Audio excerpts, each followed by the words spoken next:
Okay. Good morning, good afternoon, everyone, wherever you are located. We are again in this session of the Asia Clean Energy Forum 2022, doing it virtually. Hopefully by next year we can meet again face-to-face in Manila. It's about promoting decarbonization through efficient district heating and cooling solutions in East Asia region. East Asia is mostly covering China and Mongolia. There are plenty of issues related to migration from rural areas to cities. About 600 million people have moved from rural villages to cities in the last 20 years in this part of the world. And in fact, cities house about 60% of the population in developing Asia. And as such, they consume over 2/3 of all energy resources and cause over 70% of all carbon emissions. So it's very clear that urban energy consumption is expected in those countries with lower incomes. So space heating and cooling use currently about 1/3 of energy resources in cities, but the increased demand for space cooling is expected to essentially boom and become the largest electricity consumer in 2050. We have gathered a number of experts that are going to be speaking today. I'm going to introduce them just before the presentation so we don't lose so much time at the beginning. And we will start with Ms. Lily Riahi.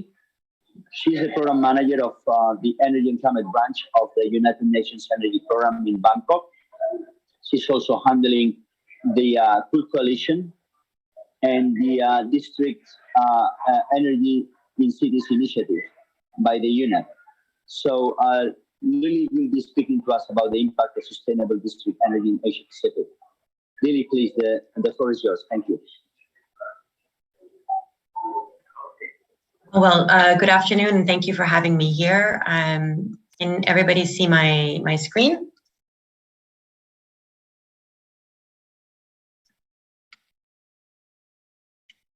Okay, you're welcome. So I'm really happy to be here with you today and to be able to speak about a topic that I've been working on for quite a long time in the region. But I think the first thing I want to ask everybody is, how long have you been working in the climate and energy space? Probably most of you have been working in this space longer than, maybe a decade or 2 decades, I guess, or longer even. And although I'm not in the audience to see anybody's replies, I guess my guess can be that, like me, most of the discussions you've partaken in heating and cooling or in energy transition have not been focused on heating and cooling, but have been on power. And power is important. Power sector is very important, but we're missing a big trick if we're not looking at heating and cooling, which consumes about 30% of energy globally, and most of it is dependent on fossil fuels. In fact, heating, hot water, cooling demand in buildings is about 50 to 60% of the demand. And the same is true in many countries in Asia and Pacific. So if we're really serious about creating a better future, we have to rethink how we're going to heat and cool our homes, our businesses. And I think in the end, the biggest opportunities do lie in the biggest challenges. So that's where I wanted to start.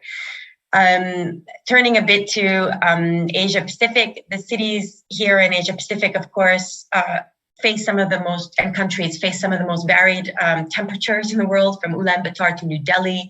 You have, for centuries, we've tackled extreme heat and cold temperatures, extreme cold. And we're seeing these become even more frequent with the climate change that we're facing.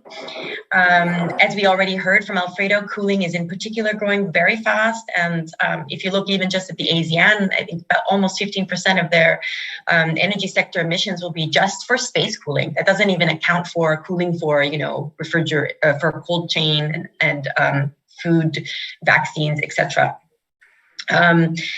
So while access to cooling will bring a lot of benefits in this region, being inefficient puts a big risk on the energy transition. Consuming renewable energy power faster than it is added and straining the power systems. We see, for example, on the slide in Delhi, 40% of summer peak load is for cooling, while millions of households in the city don't even have AC. So, and as you see in the recent heat waves that we've seen in South Asia, these cities are actually very vulnerable and need AC. And just when they need AC, when there's the heat waves, you have the power outages. And furthermore, fossil fuel-based heating and cooling in the region is really choking our cities, creating a lot of air pollution. 70% of air pollution, global deaths from air pollution are occurring in this region. So it's a very important issue to tackle. So from the air pollution perspective, it's the coal power plants that are running the ACs and heating, which are a major driver of this air pollution. Now, the good news, I would say, is that visionary cities and countries have been able to decarbonize the heating and cooling sector and integrate high efficiency and renewables with modern district energy systems, which is really a future-proof technology. Asia Pacific as a continent is really starting to target heating and cooling as a standalone sector and more comprehensively than over 15 years ago when I started working on this topic. I'm sorry? Was there a question? Maybe it was an echo. What is district energy? Just to be clear, it's pipes and water. It's really an elegant solution to bring heating and cooling to as few as a dozen buildings or to a neighborhood or to a city. Where do we see it? As I said, you don't have to look far. We always have examples of Denmark and all the, examples from Europe and the US, but, Malaysia, Singapore, Thailand, Philippines, these are examples of countries that are cutting electricity consumption by up to 40%, using efficient district energy that it also can integrate renewables. For example, in the Philippines, a new district cooling system was set up a few years ago to serve 20 office buildings and an IT park. And this was largely driven by a property developer who really cares about reducing emissions of air pollution. As I mentioned, GHG and ozone depleting refrigerants. And they see that there'll be a reduction of 40% of electricity consumption in this development, thanks to district cooling, and they'll be replicating that across the Philippines. As mentioned, these systems not only deliver efficient cooling, but they enable thermal storage and tri-generation, which can help balance the grid and reduce peak demand for cooling. That's why in Malaysia, they give preferential thermal storage tariff to district cooling systems to encourage this. And if you look also to Singapore, there's a microgrid project there, and they're also developing district cooling specifically to integrate systems, various systems. So what's important is it's only if we transfer and replicate these experiences worldwide will we actually be able to achieve our energy and climate goals. And in particular, if we scale up these solutions in this region, which is really the key region for the energy transition. These results are really grounded in innovation, which comes from opening our eyes across silos. District energy really innovates by using local energy sources in our communities. We are surrounded by the resources we need to heat and cool our buildings. Waste heat from data centers or wastewater treatment plants, biomass, solar thermal, wind, using district energy to link thermal and electric grids and thermal storage. Instead, we have this curious habit of wanting to cool or heat our buildings by digging up oil and gas, but we actually have all we need around us. If you look just at the European Union as an example, they've done studies that show that there's enough waste heat in the European Union to heat all of the buildings. Can you imagine that? And the only way to do that is to use district energy. So, and this innovation, it really extends to business models and policies. using waste heat in district energy systems means bringing together a data center and an energy utility, as we see many examples in China, or an industrial complex and a power utility, for example, as we see in India. In Shanbi, for example, we've supported a 100% renewable district heating project, investment using waste heat from the wastewater treatment plant. It's helped them reduce imports and reduce fluctuations to global prices, helping on energy security, and has been very key in helping them reach their renewable energy goals. Similarly, I think district energy is very important for low-income families to ensure cost-effective heating, and has been fundamental in many countries like China and Mongolia, where district heating helps keep buildings warm and millions out of fuel poverty. What you can see is that district energy, through these various benefits, has an impact on a variety of SDGs, including improved air quality, creation of local jobs, as I mentioned, reduction of fuel poverty, integration of renewables, a reduction of GHG and low GWP refrigerants, creation of resilience, and reduction of grid constraints. But when you consider that the global connection to district energy is about 7%, we still have a long way to go in terms of realizing the potential of district energy. And that's really because there are long-standing barriers to develop these systems. And these barriers include a lack of awareness about the potential of these technologies, a lack of capacity to coordinate amongst the various players in the new business models, and also to do integrated planning, which enables the business model for district energy systems. Of course, the incentives and the accounting methods that are used are not very harmonized, and commercial viability of district energy still needs to be proven in more markets. There are countries in Asia Pacific that don't have a single district energy system. And so, that's where we need to show the viability through demonstration projects. And of course, a lack of data. I think we have this problem across all of our areas of work in the energy transition. So just to say that there are very good leading examples of cities who've been tackling these barriers in the region.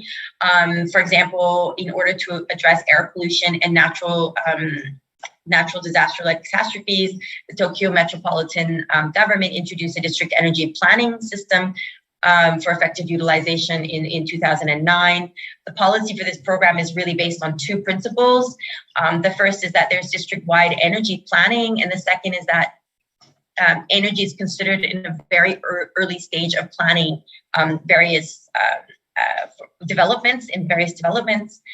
And this is has been very key to unlock district energy. So for example, buildings that exceed 10,000 meters square, or residential developments that are exceeding 20,000 meters square in total floor area, those developers are required to submit documentation showing economic and technical assessment of district energy, and showing consultation with any suppliers of district energy in the area. So where there's barriers that they find to district energy, the city government will provide incentives to support unlocking that. And last example here is just on India, where UNEP has been working to support the unlocking of district cooling, and you see a huge potential that has been identified in terms of power savings and in terms of the investment opportunities. We already have had some of these projects being tendered. So I think there's a huge potential that we see also in India in terms of reduction of greenhouse gas emissions and peak power. As you can see, over just 9 cities, there's a potential savings of 500 tons CO2 equivalent per year. The government and the Utility Energy Efficiency Services Limited are really prioritizing this as an important solution for India. So with that, I will just say that within UNEP, we really do prioritize district energy as an important enabler of the energy transition and the various SDGs. And we are supporting the deployment of district energy through various initiatives, one of them being the Pool Coalition, under which we're supporting kind of this comprehensive approach to urban cooling in cities and tackling extreme heat. And part of that is really helping cities to deploy district cooling systems and also working with real estate developers and so on and so forth. And similarly, there's a longstanding district energy and cities initiative that's been ongoing now for 10 years to support countries and cities on tackling the barriers and scaling up investment. I'm sure you'll hear many more detailed examples of district energy and in the region, and I look forward to the discussions. Thank you very much. Back to you. Thanks so much, Lily. It has been a very interesting and very good introduction for district energy, particularly in Asia. You guys at UNEP are doing really groundbreaking work with some of the developing countries in this region. And congratulations for the Cool Coalition program, which it's really, I think, going to start making a difference very soon. We're going to start seeing results in the very near term. So Lily has been talking to us about district energy. She spoke about cooling, she spoke about heating. So now I'm going to move more into the cooling side of the business. And the presentation I'm going to be doing, it's about the benefits and challenges of district cooling in urban Asia. And I will try to upload my presentation while I speak, which is difficult to me because I'm very bad at multitasking. So let me see if I can share. If not, maybe Michelle can upload the presentation. There you go. Perfect. Okay, so I'm going to be speaking about benefits and challenges of district cooling. And essentially, and I want to make a little introduction about why district cooling is so important, particularly in urban Asia. So please, let's move to the next slide. So as you can see in this map, tropical countries, the intertropical area called the torrid zone. If you see the map, most of our developing member countries in ADB and developing Asia are essentially in that region. We have India, Bangladesh, Sri Lanka in South Asia. We have all the Southeast Asian countries, Indonesia, the Philippines, Papua New Guinea, the Pacific, South China, plenty of people living in that region. In fact, the majority of ADB's developing countries are there. 2 billion people live there. And those areas, over 35 degrees, are felt in the hottest months of the year. So this is an area that people in urban areas need to, urban cities need to really cool down because it's very difficult to handle that temperature. Next. So as you can see, there is the issue of urbanization. People have been moving from rural to urban in the past decades. And 2006 is the year that there were more people living in cities than in villages and rural areas. That has a very strong impact because cities are essentially heat producers and in hot areas, obviously. And particularly in Asia, you can generate and consume a lot of energy and waste a lot of energy if you're not careful how to handle the isolation and then the heat transfer. 21 or 32 megacities are located in Asia, and it's estimated that around 68% of the world population will be living in cities by 2050. If you look at the orange line on the graph on the right, you can see that East and Northeast Asia has a very strong and very rapid growth. since 1990. That's essentially the urban migration in Chinese cities, to Chinese cities. So that has a strong impact on what we're going to be talking about in a few minutes. Next slide, please. So because we have so many people going from urban areas to cities, and we essentially are increasing the consumption of urban energy.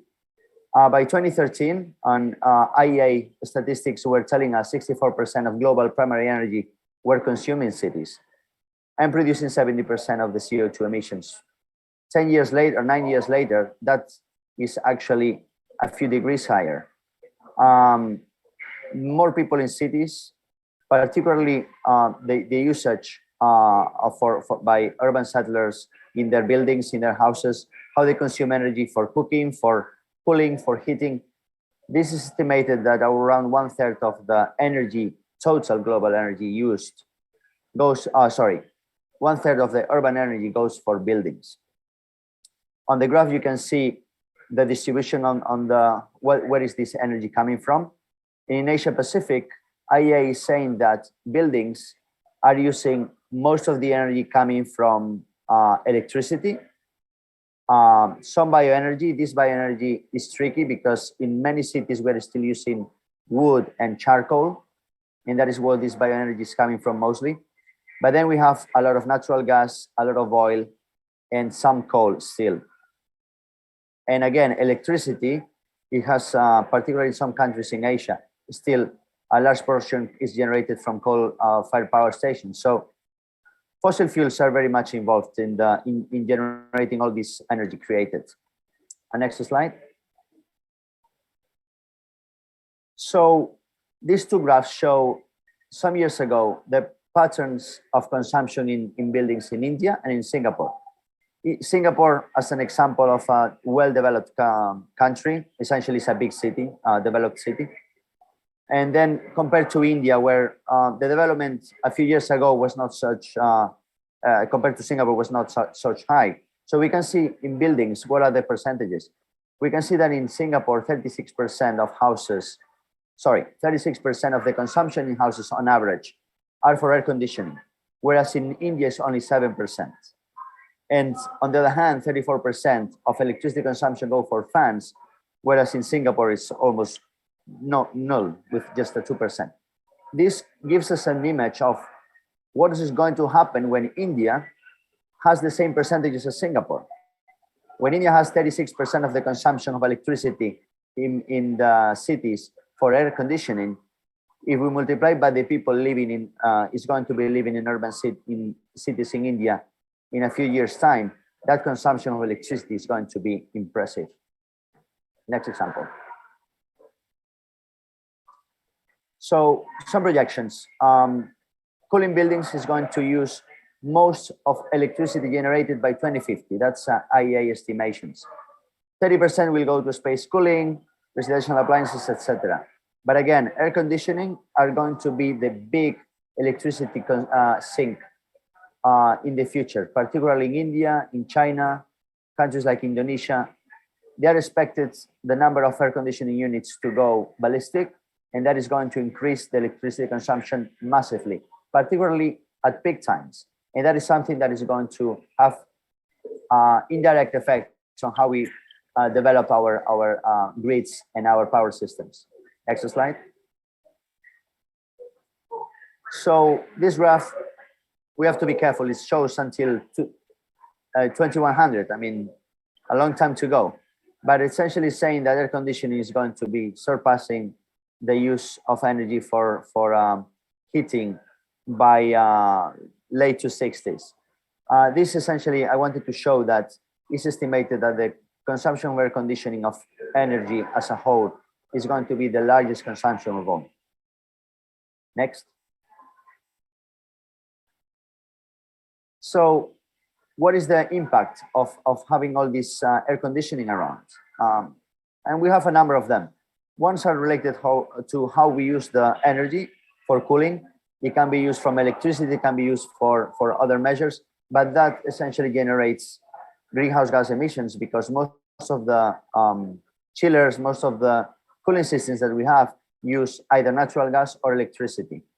And as we know, electricity is mostly generated by fossil fuels, and that has a very strong climate effect on the electricity consumption that is used for cooling. But we also have the impact of refrigerants themselves. Leaking of some certain types of refrigerants have a very strong impact on climate effects, essentially on the greenhouse gas effect, but also on the ozone layer. And that's one of the reasons why some of the refrigerants used in the past were cancelled or kind of forbidden by many countries, but in some others they're still used. Continue. And then we can see a little bit on the impact of the load curve. This example comes from CAISO, and in California and some other country, some other states in the US.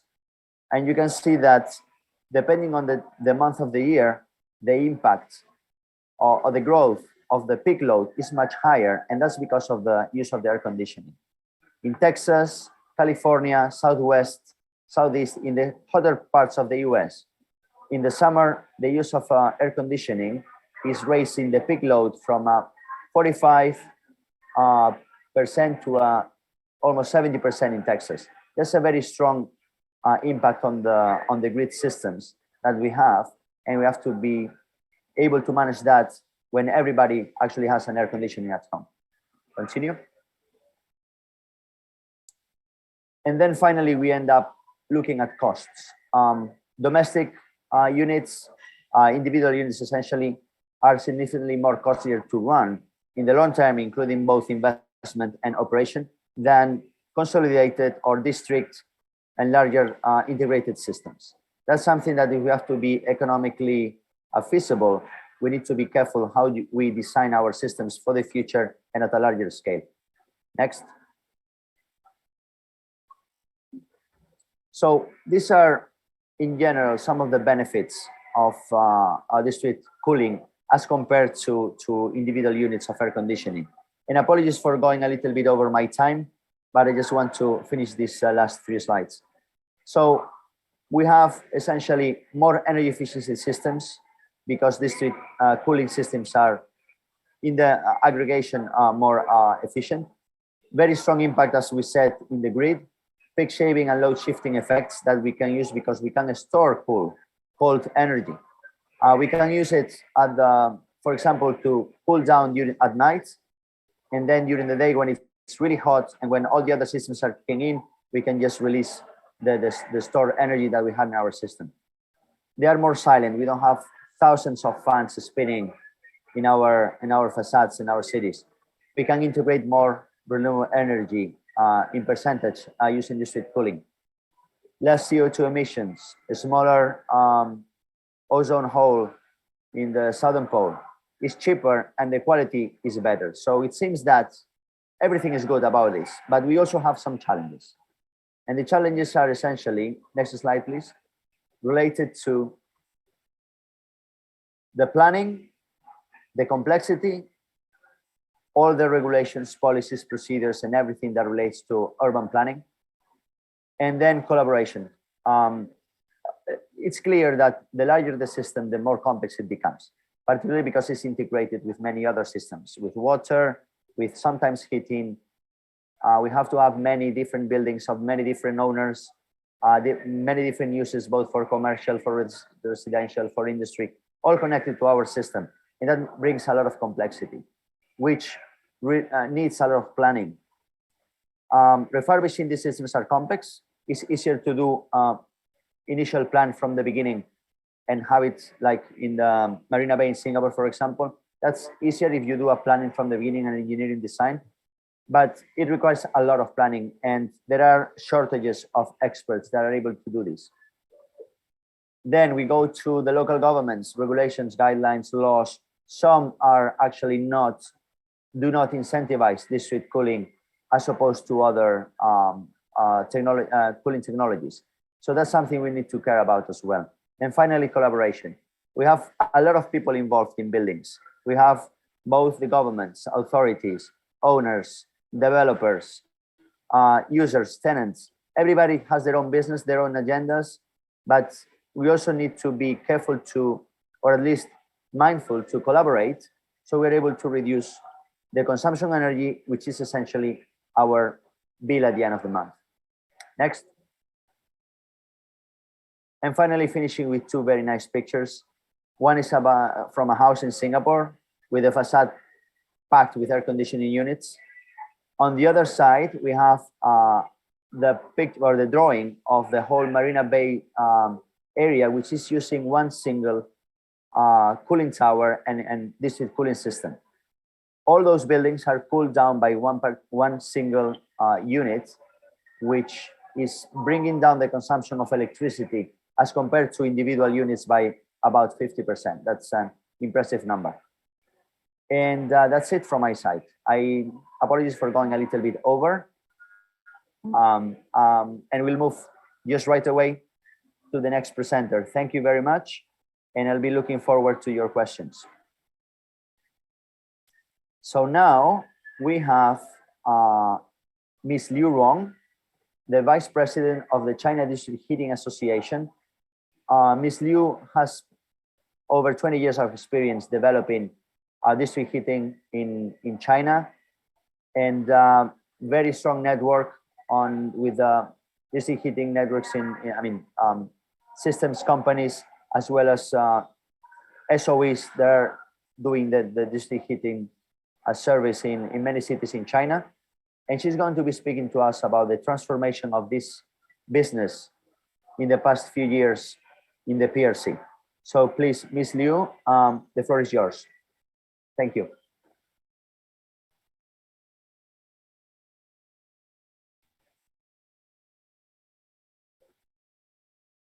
Yeah.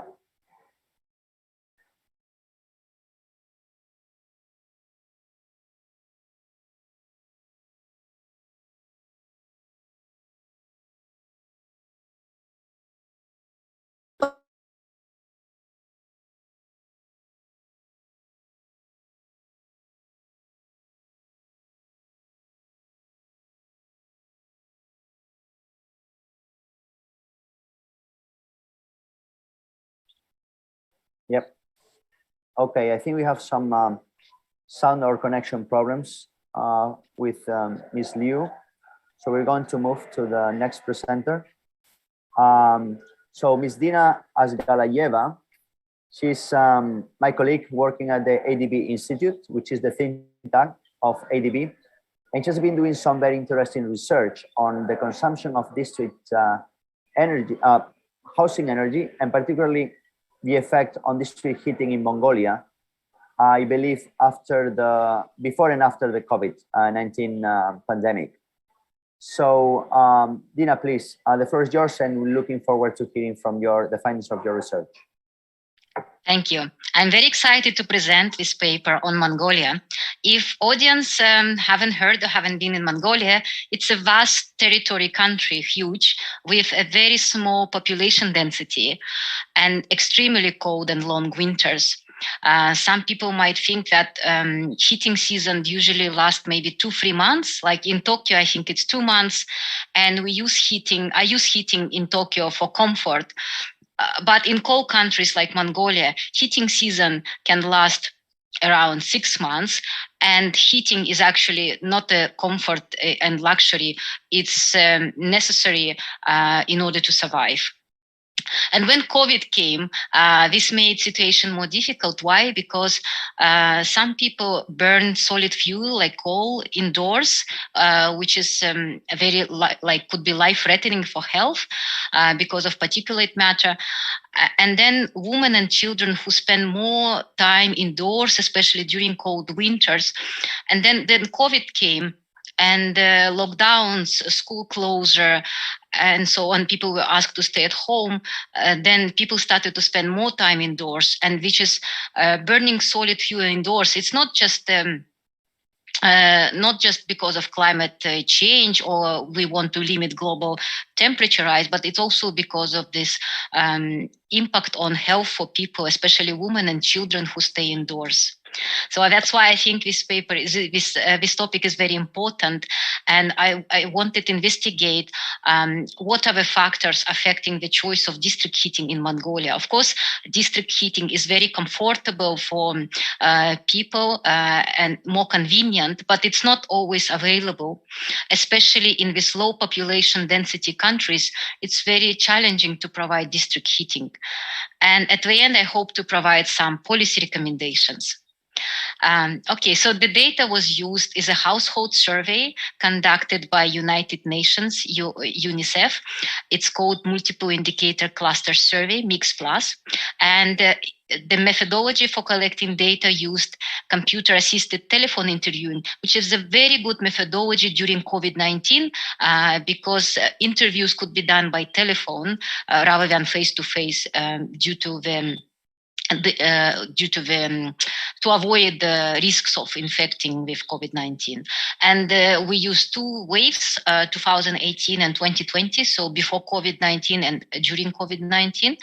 And the sample is country representative, and this is for just one country, Mongolia. So you can see that for the heating, many people use traditional cooking stove for heating. It's convenient for people during winter. When they use the same stove. It's very common to use the same stove for heating and cooking during winter. And then, for example, for lighting, of course, it's electricity, and for cooking fuel, there is also nearly half is solid fuel. But let's talk about heating mainly. After comparing these two survey data sets before COVID-19 and during COVID-19, we can see that there was increase in use of central heating from, you can see here, from 19% to 25% of households using central heating.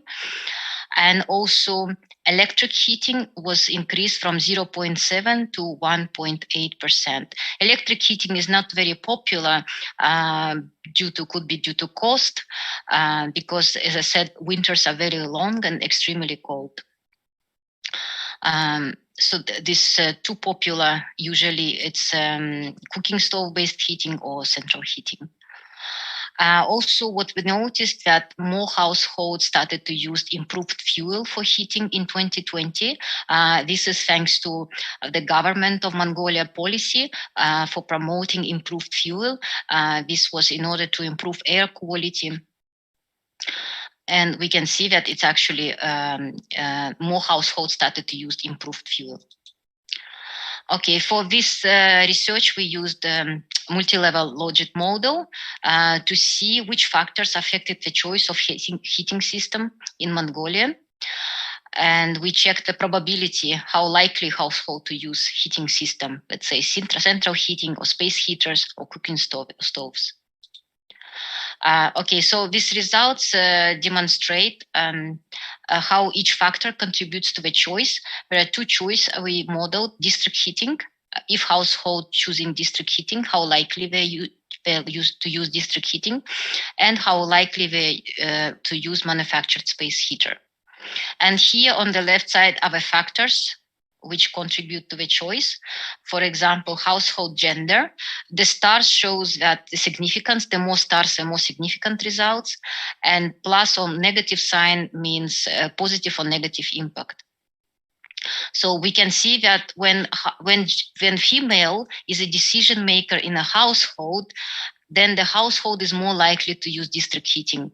I think this makes sense because female, when they are decision makers, and they probably are working, they would prefer to have a set district heating and in order to have time to work and because it's more convenient. Let me take you to the next slide. So here are some key results. To save time, I'll just go to key results. So what we noticed that during COVID-19 in December 2020, the survey showed that households are more likely to use district heating and manufactured space heaters than cooking stove for heating, comparing to 2018. This could be due to the need to spend more time at home, for example, due to lockdowns, as a preference for more comfort or warmth, Also, very interesting result that female-headed households. What does it mean? It means female-headed. It means that when female has a power of decision making in a household, when females are decision making households, they are more likely to use district heating. Also, households with higher income are more likely to use district heating. And the problem with rural households, of course, district heating is usually not provided for rural areas. That's why they are less likely to use district heating. And then also we found interesting results that central and eastern parts are more likely to use district heating than other areas of country. So from this, based on these results, here are the policy recommendations that it's very important to provide a district heating access, especially during COVID-19 lockdowns, in order to avoid these hazardous effects of indoor pollution due to indoor solid fuel combustion when people spend more time indoors. This is especially relevant for small children and women who spend more time indoors during cold winters. And also, so this calls for wide access for district heating, not just only rural areas, or not only urban areas, but also rural. I understand that this is very difficult to provide district heating in rural areas, but it is possible. Because of low population density, of course, it's more difficult. And also access for district heating to individual houses, so that individual houses can also connect to district heating. And it's important to empower women as a decision maker in households because they are more likely to use district heating. So some policies could be focused on women-centric interventions and specifically focused for women as a primary beneficiaries. And then also to promote awareness and adoption of cleaner energy sources. For example, when I was heating my house with coal, that time I wasn't aware of the effect on my health. I only knew that it is not convenient and the house doesn't look so clean, but actually I didn't know the impact on my health. So it's very important to provide information and improve awareness of the impact of burning solid fuel on health, not only on climate change. Thank you very much. Thank you, Dina. Very nice presentation and interesting research work that you guys did in Mongolia. Definitely with a lot of applications to the countries from north, particularly in northern China, and also in the Central Asian countries like Kazakhstan, where you are from, and some of these countries that during you have long winters with very, very low temperatures. So the use of clean energy for heating, and particularly district heating, is something that we definitely need to consider. Which brings us now to Ms. Liu Rong's presentation, which is about district heating in China.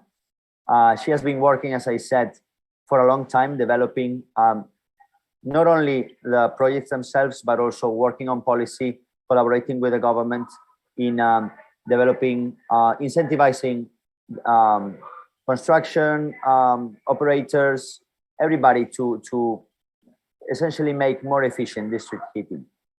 I would like to remind the audience, please, if you guys have any question, feel free to type them on the Q&A tool, and we'll be able to see them and we'll address them later in our Q&A. So please start sending them already. All right, so having said this, please, Ms. Liu, hopefully now the sound is not an issue and we can hear your presentation. Please, the floor is yours. Thank you.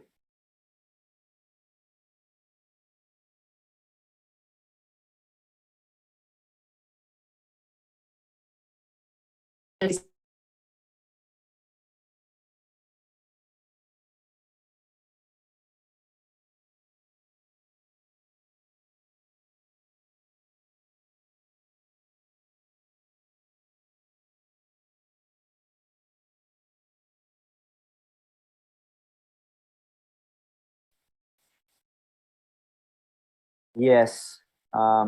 Okay. It seems that we lost now connection again, which is really unfortunate. I don't know if Ms. Liu can check her microphone again and see whether she can make her presentation. Otherwise, we'll move to the next presenter. Next and last, Michael Jacobson. He's the Executive Director of the Asia Pacific Urban Energy Association. Long experience working in East Asia and in China particularly, developing both district heating and cooling projects. He has plenty of experience in the nitty-gritty of the development. What are the issues faced, challenges during construction, during design of all these projects? So I think we can learn a lot from Michael. And if you're ready, please go ahead, share your presentation, and let's start. Thank you very much, Alfredo, for having me. It's a pleasure to be here and a great event by ADB. I will try to share my screen here. Let's see if we can get it working.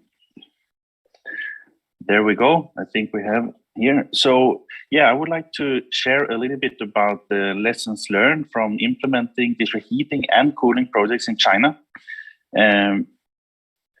Me personally, I've had the pleasure to develop and optimize some 100 district energy projects for the past 15 years in Asia Pacific, mainly in China, but also in surrounding countries. As we have heard here from previous speakers, the Asia Pacific district energy sector is quite diverse.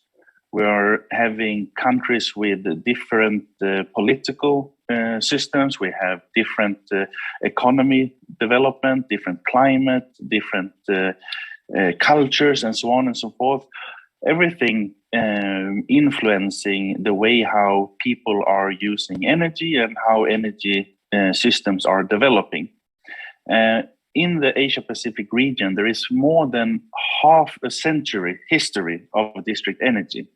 A little bit longer with district heating, but also district cooling starting out in Osaka in Japan back in 1970. We see a lot of things happening in the district energy sector recent years. As we heard, there is a lot of things going on in the district cooling sector, not least in the South Asia and Southeast Asia, where many projects are being developed. But we also see in countries like China and surrounding countries where there is a huge strive for decarbonizing the district energy sector. We see in China, district heating is not only in the north of China, but it's also being developed in southern parts of China, which is a kind of a new trend at the moment. And this is due to the benefits of district heating. We see a lot of active players. Several are present here today. We have different international, we can say, initiatives like the District Energy and Cities Initiative. We heard the Cool Coalition, which Lily is representing, myself representing the Asia Pacific Urban Energy Association. There are many these kind of initiatives that are jointly supporting the acceleration of district energy developments across the region. And also I would like to obviously take the opportunity to we can say congratulate ADB on all the successes when it comes to developing district energy schemes as well, and some of the projects that I will talk about today, which has really paved the way for district energy developments in other countries. We heard previously from Dina about Mongolia. We see a very big push for clean heating in Mongolia. The same in the surrounding neighboring countries like Kazakhstan, Uzbekistan is also working heavily on decarbonizing the heating sector. And this is really things that are being pushed the recent years, I would say. This is a photo from my office in Beijing. And this pretty much shows exactly the benefit of district heating and what has been going on. And hopefully we will hear later from Vice President Liu Rong, who has been definitely one of the facilitating can say, persons for this change. This is in Beijing, where back in 2014, the pollution was really, really severe. Then there has been projects to shutting down, not to say thousands, but many hundreds of coal-fired boilers, inefficient coal-fired boilers. The district heating system has been expanded and modernized, and there has been a transition from coal to gas, and now starting from gas to other renewable energies in the district heating system. To put it in perspective, the Beijing district heating system is about 8,500 megawatt. It's huge, really, really huge. So like I mentioned, I've been part of developing and optimizing a lot of projects in China. I will mention a few here today, and they are across the country, but it's also moving down. Obviously, district cooling is also huge. The Chinese district energy market, in terms of district heating, China is the second largest in the world after Russia.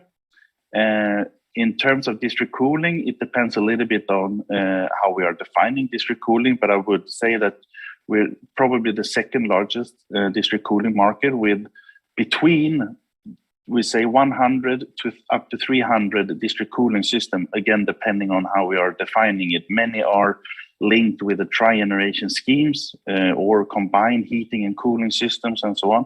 But cooling is definitely, and district cooling is definitely a big market in China. And it goes from the very south to northern cities like Beijing as well, where Beijing, I think, has a handful of district cooling systems only in Beijing. So first project that I would like to mention is the low carbon district heating project in Hohhot, which is financed by ADB and is one of the most impressive district heating systems I have experienced in my career. I started out personally 20 years ago in Stockholm, but this is a really amazing project, and not only because of the scale, it is very big, but about the implementation quality. I have been fortunate to be part of the project from the very beginning, the development, all the way now when it has been commissioned. And the building quality is just outstanding. The quality control is outstanding.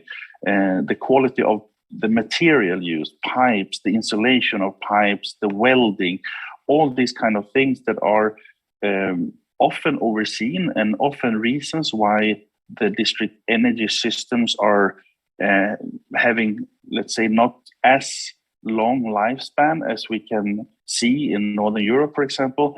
This is really a project that has shown that it can be done in at least the same standard as international best practice, if not beyond that. The project has quite interesting components. So we have merged 5 separate district heating systems. We constructed a transmission pipeline to recover heat from a remote power plant. And one of the, let's say, most famous items of the project is the utilization of curtailed wind power in combination with electrical boilers for the Hohhot district heating system. So yeah, one of the projects, and it's it's really remarkable achievements also in regards to the benefits. I mean, we can see here the CO2 reduction of almost 1.7 million tons CO2 per year. This could be put in perspective. It is more than Stockholm CO2 emissions in all sectors combined. So we're talking one project in China that is reducing the carbon emission to the same extent to a capital city in Europe. It is quite remarkable. Another one I would like to mention, also financed by ADB, which I've also been fortunate to be part of from the very beginning, from the idea all the way to commissioning and into operation, is the Qingdao Smart Low Carbon District Energy Project, which is a project that is constitutes of 8 sub-projects, and that is a combination of district heating, district cooling, and tri-generation projects. Here, the interesting part with this project is that there is a lot of different kind of technologies applied. We're talking about recovering industrial waste heat, wastewater heat recovery, geothermal heat pumps, solar thermal. We're talking about smart control systems, EMS systems, and so on for smart controls, utilizing low temperature systems with plastic pipes and so on and so forth. It's really showcasing some innovative technologies. And also here, obviously, the benefits are quite remarkable due to this to the size of the project and the technology applied. I think I will wait with all the challenges and benefits maybe later a little bit when we come to the discussion, and I can refer back to these projects. The third project I would like to share is the Shangri-La Zero Carbon District Heating Project, which was a project financed by the Danida, which is utilizing hydropower in combination with air source heat pumps and electrical boilers to supply heat to the city. And I think one of the keys here, similar to Hohhot, obviously this is a much smaller scale, but here also the pool operation, the connection of 5 district heating systems and the benefits that that brings is one of the, let's say, key innovations or practices applied. The last project I would like to show is the district cooling project, the Haitang Bay district cooling project on Sanya, or in Sanya, on Hainan Island, which is developed by EDF, which is a quite large district cooling system connecting a lot of hotel. So it's a hotel cluster. There are some mixed buildings also, but the majority of the off-takers are hotels. And this project is interesting because it is intended to be a combination of, let's say, traditional chillers and cooling towers with seawater cooled chillers as well. And it's a certain scale. And this project has been commissioned already and is already in operation. And this is just to mention that district cooling is really a big market in China. And there are several projects developed in the country. I just would like to shout out a little bit from Asia Pacific Urban Energy Association also that what we have done and what we heard from previous speakers is that awareness and building capacity for program managers of district cooling, district energy schemes is really, really a great need of. So we established APUA Academy a year ago and are supporting with these kind of activities. And that's something that we have started out already in India and China, and now starting in the dialogues with some Mongolian cities, not only Ulaanbaatar, but also Erdenet, to support with capacity building in this aspect, to fill these gaps that we have heard here today. And there are gaps, no question about it, but there are obviously a lot of opportunities here as well. So we're glad to support that work. And with that, I will stop to not drag out more, and then I can come back to the the challenges and opportunities for these specific projects later in the Q&A session. So I will stop here, Alfredo, and get back to you. Very good. Thank you, Michael. Very interesting. I definitely will go back to those examples to discuss about the challenges and other issues. So let's see if Ms. Liu Rong, finally, we can hear you. And the third is Charm. There you go.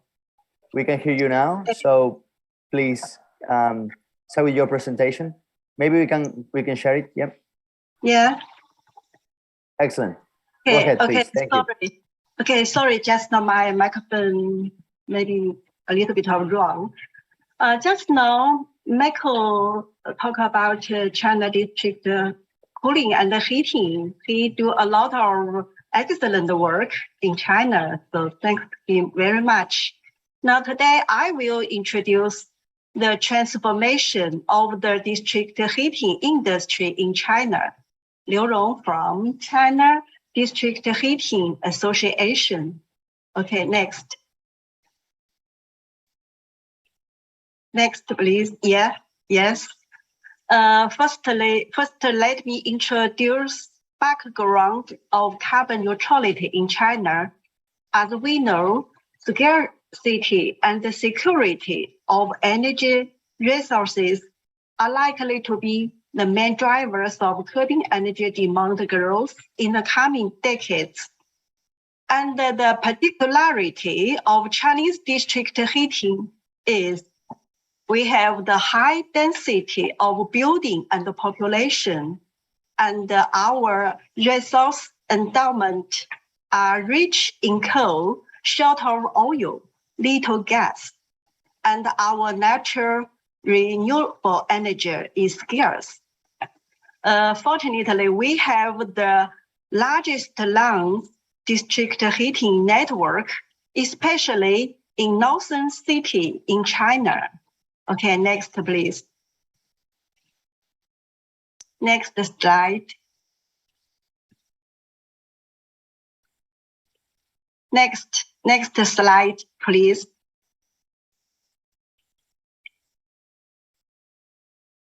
Okay, now the current situation of district heating, you can see from the, okay, last slide, please. Last slide. It's not the, it's a third slide. I wanted to the last slide. Last one, please. Okay. You can see from this map, the red line is the boundary of winter heating. So in China, up the red line, we have the cold and severe cold area, which in winter they must be heated because it's very, very cold. So the heating area regions in China with district heating, 500 million people covers 16 provinces, and the heating area in 2021, 15.2 billion square meters. And we have 0.5 million kilometers of pipeline system, and our energy consumption and emission of 200 million TEC and 460 million tons of carbon. This is the current situation. And next slide, please. Okay. It shows the composition chart of heating energy consumption in China. More than 70% of current heater sources are coal-fired CHP or boilers, and around 15% of heat sources are gas-fired CHP or boilers, and our renewable energy only cover 5%. Next slide. So, from 20 years ago until to now, we have 4 stages of low carbon development. The first period from 2011 to 2015, we call it heating efficiency period, because during this period, we vigorously developed combined heat and power generation for heating. And at the same time, we renovated old heating facilities. And the secondary period from 2016 to 2020, we call it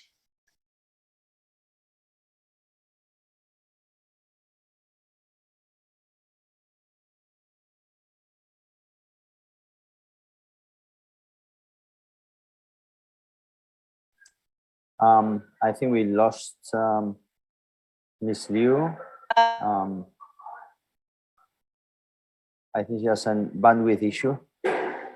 Ms. Liu, perhaps you can turn off your camera and you may be able to hear you better. Yeah, let's try it like this. Sorry.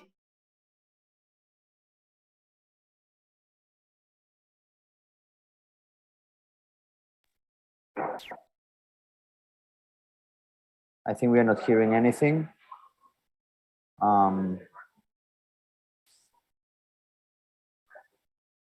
Yeah, I think we lost her again. Either issue with bandwidth or microphone. Well, sorry, apologies for that. Sometimes technicalities get on the way of a presentation. So, well, maybe when she's back, we can include her in our discussion. But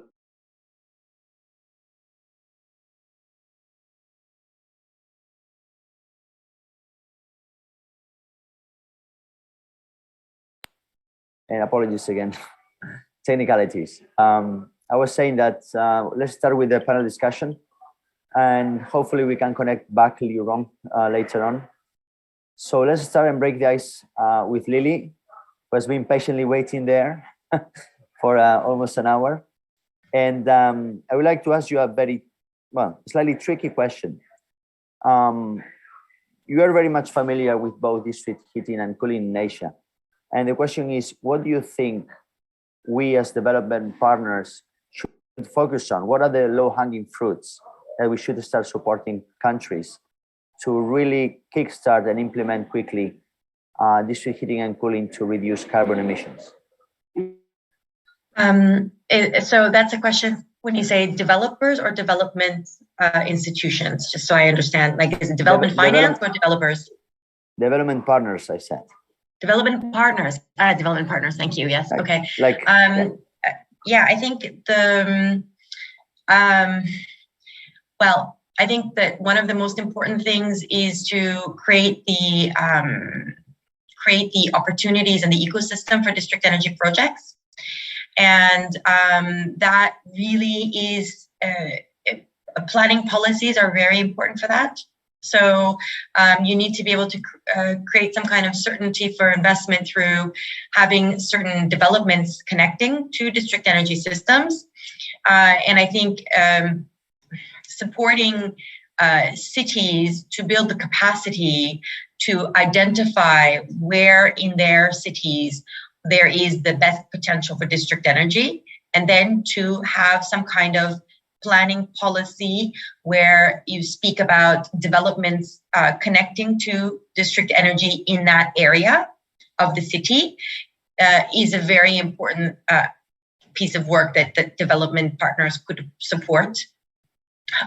Because that's really important for and if you look at the Singapore Marina Bay example, if you look at Hong Kong, if you look at any of these examples that are large public-private partnerships, they always require this kind of planning policy. So I think that's really important. The second thing is that I think we could work really with real estate developers. And if we could work with real estate developers to showcase the potential of district energy in terms of their business models, you can have a lot of scale. And there's always fear on new approaches. It's not a new approach, but the awareness is not there. But the example of the Philippines was actually a partnership with is a real estate developer that's pushing this. And I think in India, there's some interest from real estate developers as well. I think you can really create scale if real estate developers buy into this, especially for commercial developments where there's a high density and anchor loads to create the business case. And finally, I would say it's very simple, but I think the awareness on the opportunities. So if development partners could do assessments, country assessments of the potential of district energy, heating or cooling in contributing to the various benefits we've discussed today, pollution, the energy transition, and cost-effective services. I think this can really start to unlock confidence from policymakers to take action on this, and then also from the market players. I'll give you an example outside of Asia Pacific, but we did this in Chile, for example. We did a country assessment on heating and opportunities for heating, district heating, and all the different benefits that it could provide.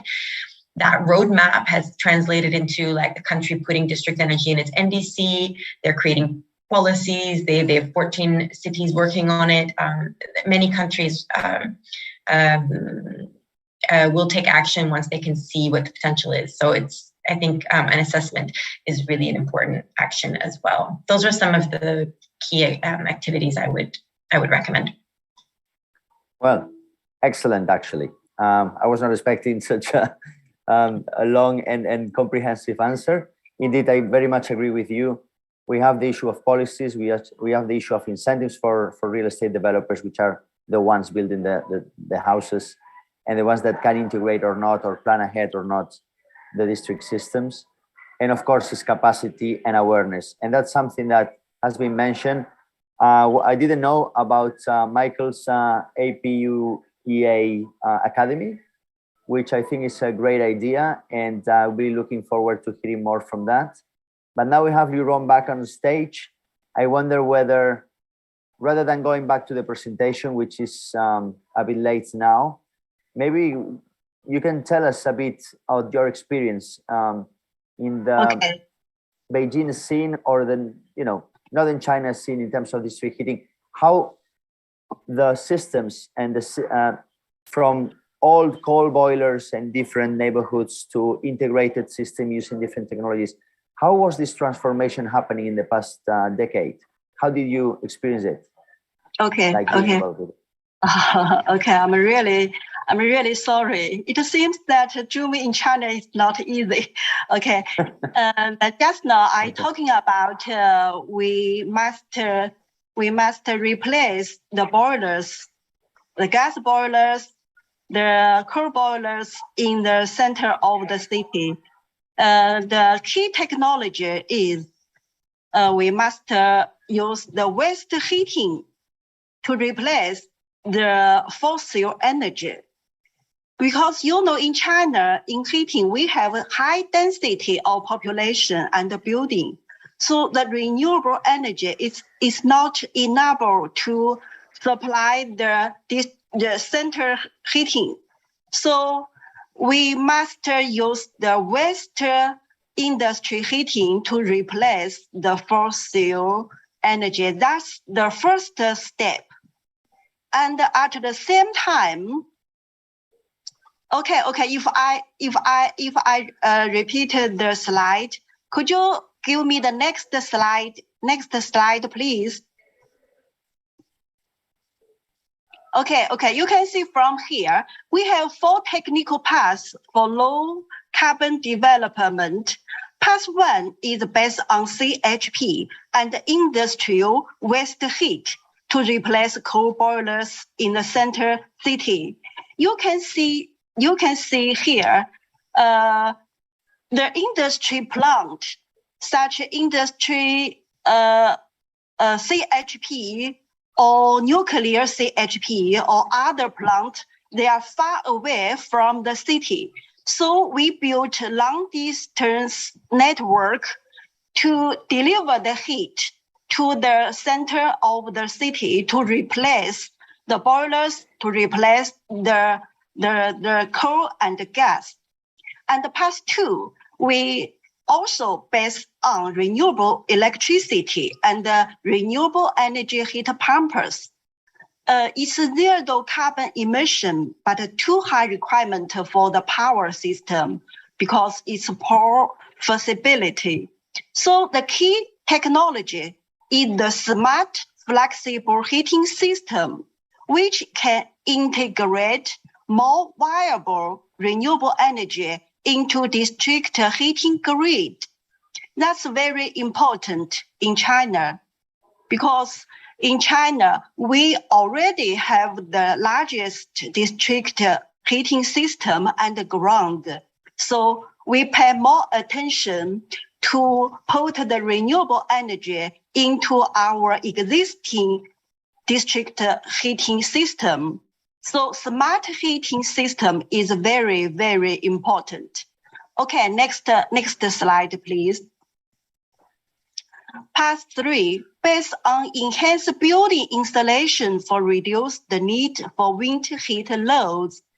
We have a lot of many older buildings during the period years. but now government pay more attention to reduce the need for waste heat load. It's very important for us. And the path forward, based on energy storage technologies and the research for hydrogen energy, because time is limited, so I couldn't pay to intro this path in detail. Okay, next slide, please.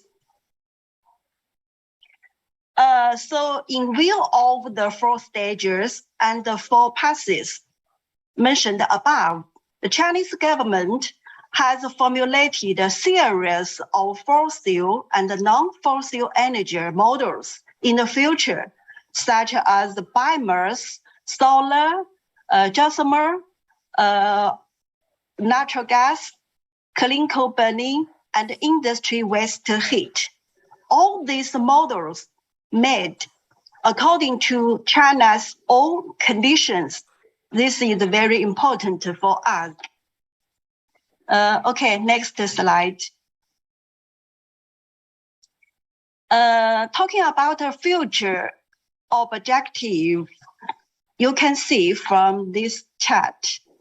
In the future, our heating building area increase, and heating quality and heating load index decrease. So total heating quantity and total heating load almost the same in the future. So we must pay more attention to safe, efficient, economic, and green district heating. That's all. Thank you very much. Okay, thank you, Ms. Liu. Finally, we could hear you. So thanks a lot for your inputs. And let me go back to Michael. We're talking about your work with the academy, and that you are reaching different levels of government, also private sector, private developers, maybe architects and stuff, to essentially change mindsets and to start thinking from the planning complex systems rather than going to the usual. And I would like to ask you again, it's a question perhaps also for others that relates, what are the incentives for the private sector to develop efficient buildings? And this goes a little bit more than just talking about district, but when you don't have any regulation or any economic incentive to start planning for district systems in advance, but because you just think about your building, how can we change that? I know that, policies and other things, but that's something very complex. How do you think we should address this? Yeah, but I think it comes back a lot to the public awareness. I mean, people are expecting lower energy costs simply. And I mean, that's what we have seen for the past year. Energy cost has really increased for the past year. And let's say many developers, I talked to one of the largest one in Thailand just recently here. And I mean, they are bringing, let's say, energy efficiency in their developments as one of the key, I would say, sales points, you can say. I mean, they're really branding themselves on sustainability because that's what people want. So I think that is a shift, and I think we should, continue drive on that. It's really high energy bills that comes to people recently, and in the end of the day, that comes to the people, right? I mean, the developers, they normally are not really the ones who take the energy cost after development. So people expect it simply. So we just have to keep supporting that. And I mean, even when we develop district energy schemes, which is a natural monopoly, one of the key things is customer protection. We really have to consider this.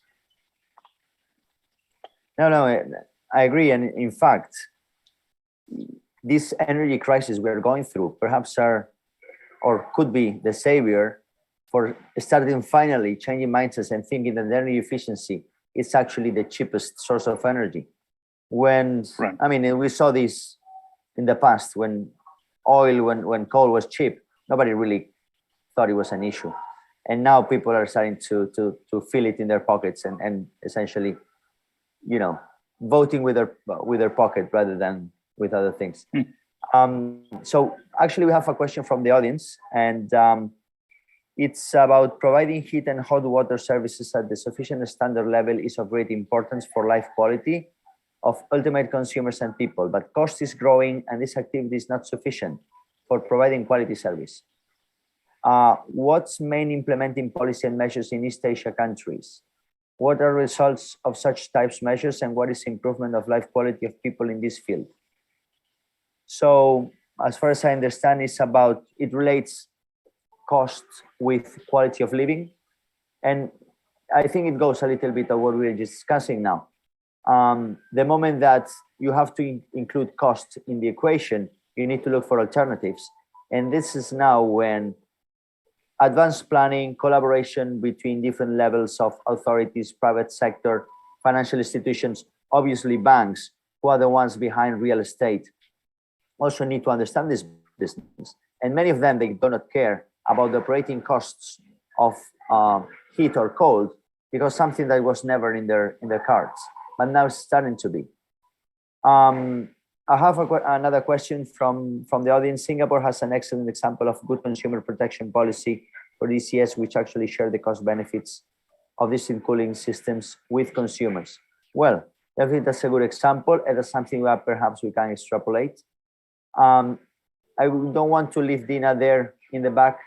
Can you tell us something about green buildings and about what are the benefits that green buildings can bring in terms of economics, in terms of money to people? How much we should be considering spending that extra buck on the green building rather than on a cheap one that's going to be expensive in the long term? Thank you very much, Alfredo. Yeah, actually, green buildings are growing popularity, especially in developing Asia.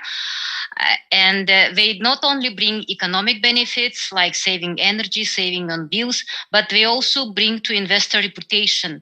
So many investors actually are very proud with their green buildings, and they add their green buildings to their report on sustainability or target on sustainability in order to demonstrate to their customers that they are doing not just doing well business, but they are doing it sustainably.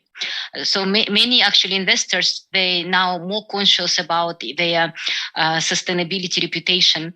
Examples includes many buildings in Singapore, for example. And if you open company's website, if they have green buildings, they always put it on the front page about their sustainability and how many green buildings they have. So green buildings can save also, of course, on energy bills and water, and they also bring opportunities, demand for sustainable building materials, which also contribute a lot to global climate change. The only what was not covered, I think, so much with green buildings about district heating and district cooling. So I think this is something need to be included for green buildings as well. If they are using district heating or district cooling, so that also should be counted as their even like maybe higher grade of green building. That's right, and we can see that more and more that companies want to look green, and not only look on the annual report, but also follow the ESG indicators, and they're starting to be measured in terms of how they access finance. And that's something also very interesting. And perhaps this cooling and heating as a way of energy efficiency is something easier to finance than distributed energy and efficiency systems, which particularly for organizations like ADB has been very painful, because it's very difficult to reach small distributed systems when we have a big chunk of money that we usually process through project loans. So perhaps you guys can give some experience in terms of projects, maybe Liu Ron, maybe Michael, or maybe Lily, in terms of how district cooling systems or district heating systems have been financed, and how can we channel both public and private money into those. Whoever wants to go first, just raise your hand or just start speaking.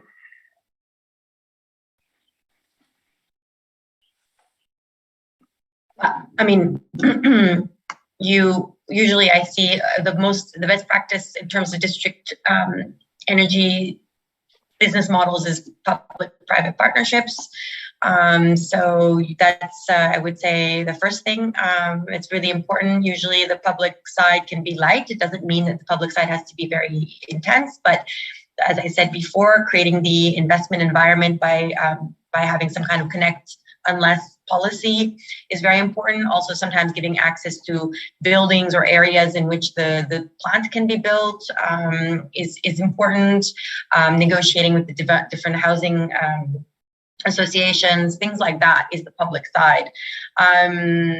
There's so many different models though for district energy. It's just the beauty of it. There's really, you see a very wide range. I wouldn't say that there's just one. From fully public to fully private, and even with the PPPs, you have a variety of different structures set up for the PPP models. Often it's like a lot of utility driven.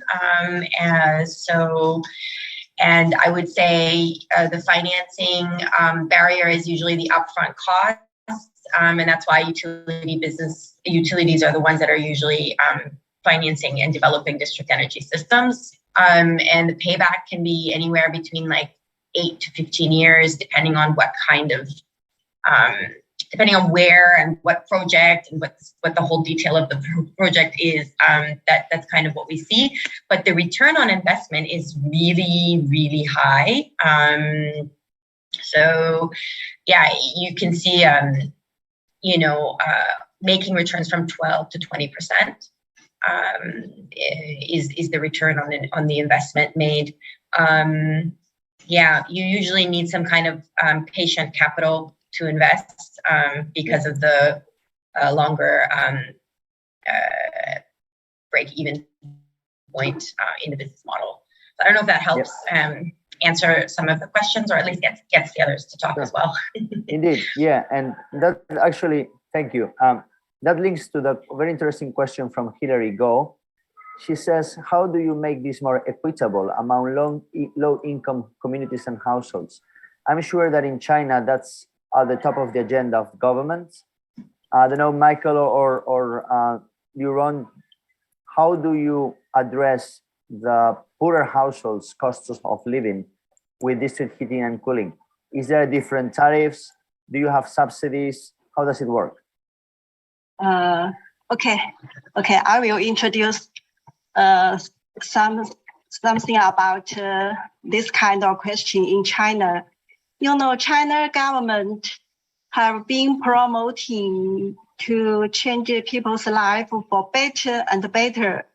So when finance is limited, we should develop step by step, as I mentioned just now. Then talking about district cooling and district heating is different in China, especially in China North area. It's a very cold area. So district heating is necessary for these people in winter. And cooling, especially district cooling, almost be used in south of China. So government first think district heating is much more important than district cooling in South China. That's in the past years. But during these years, with the development of China's economic, the North district heating's goals is changed. We not only heating for necessary, we also district heating for people's comfortable. And we also think in the South, people need district cooling. It's comfortable for the South people. So necessary, comfortable is the step by step we must to achieve. And I think in the future, luxury heating, luxury cooling, we think if we have enough money to do this, then our government will do our best to promote these conditions. Okay, that's all. Thank you. We reached to the end of our session. It's already 12. And well, I don't think we can continue, even though we could speak for another hour here, but I don't think I think we have to finish. Guys, thanks a lot. It has been very interesting, your inputs. I wish we had more time. I'm sure that the audience would be willing to hear more about ways of financing this, about the experience of Michael on those 100 plus projects in China. Maybe we can leave it for a special report or something like that. And thanks a lot again, Lily, Dina, Michael, and Ms. Liu Rong. Thanks a lot for your time, for your expertise, and for sharing it with us today. Just to conclude, I think we have a very important road ahead to promote district heating and cooling in Asia. We need the finance that we're starting to appear because of ESG, but also because of the high cost of energy. But we need really more expertise, more training, and more awareness. Governments, particularly local authorities, need to really start planning ahead, get together with developers, get the financiers behind them, and start building really efficient cities that are not wasting on one hand and trying to save on the other, but trying to make it in a smart way. That's something that experts on this field like you guys can help a lot. And I think we should keep pushing more in this direction. That's it from my side. Thanks a lot again. And hopefully the audience have enjoyed this session on district heating and cooling in East Asia. Thanks a lot and have a great day.